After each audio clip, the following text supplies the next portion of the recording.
കോട്ടയം ജില്ലയിലെ 97-ാം നമ്പർ മണ്ഡലമാണ് കോട്ടയം. രാഷ്ട്രീയമായി സാക്ഷരതയുള്ള ഒരു വോട്ടർ സമൂഹമാണ് ഇവിടെ രൂപപ്പെട്ടിട്ടുള്ളത്.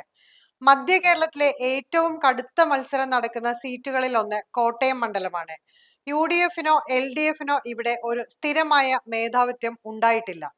തിരഞ്ഞെടുപ്പ് ഫലത്തെ നേരിട്ട് ബാധിക്കുന്നില്ലെങ്കിലും BJPക്ക് നഗര മധ്യവർഗത്തിനിടയിൽ സ്വാധീനമുണ്ട്.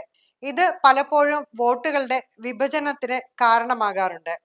കോട്ടയത്ത് ഭരണവിരുദ്ധ വികാരം വളരെ വേഗത്തിലാണ് പ്രതിഫലിക്കുക. മികച്ച പ്രവർത്തനങ്ങളെ അംഗീകരിക്കുകയും വീഴ്ചകളെ കഠിനമായി വിമർശിക്കുകയും ചെയ്യുന്നത് കോട്ടയം മണ്ഡലത്തിന്റെ രീതിയാണ്.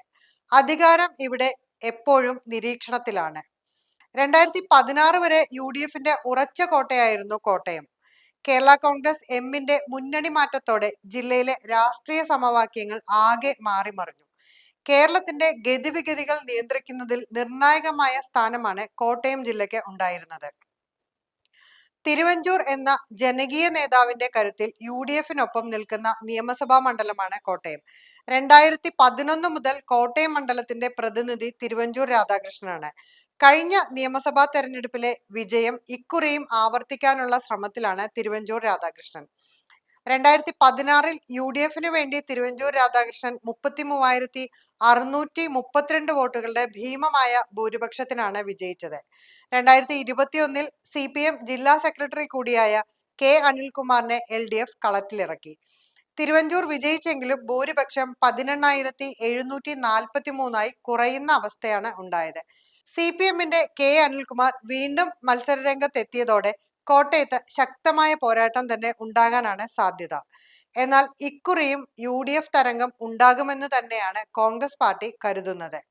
ഇടതു സ്ഥാനാർത്ഥിയായ K അനിൽകുമാർ മണ്ഡലത്തിലെ വോട്ട് ഷെയർ ഉയർത്തിയതും സാമൂഹിക പാരിസ്ഥിതിക വിഷയങ്ങളിൽ കാര്യമായി ഇടപെടുന്ന രാഷ്ട്രീയ പശ്ചാത്തലവും ഇക്കുറി വിജയത്തിലേക്കുള്ള പടവുകൾ എളുപ്പമാക്കുമെന്നാണ് ഇടതിന്റെ പ്രതീക്ഷ.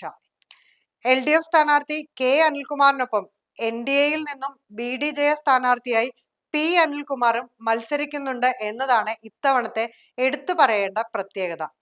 തിരുവഞ്ചൂർ രാധാകൃഷ്ണന് മണ്ഡലവുമായുള്ള അടുത്ത ബന്ധം UDF-ന്റെ ഉറച്ച കോട്ടയായി കോട്ടയത്തെ നിലനിർത്തുമെന്നാണ് UDF വിശ്വസിക്കുന്നത്. ഇതിനിടെ സ്ഥാനാർത്ഥികളുടെ പേരിലുള്ള സാമ്യം ഇക്കുറി വോട്ടർമാരെ കുഴപ്പിക്കാൻ സാധ്യതയുണ്ട്. ഇരു കൂട്ടരുടെയും പേരിലെ സാമ്യം വോട്ടിൽ തിരിച്ചടിയാകുമോ എന്നും ഇത്തവണ കണ്ടറിയുക തന്നെ വേണം.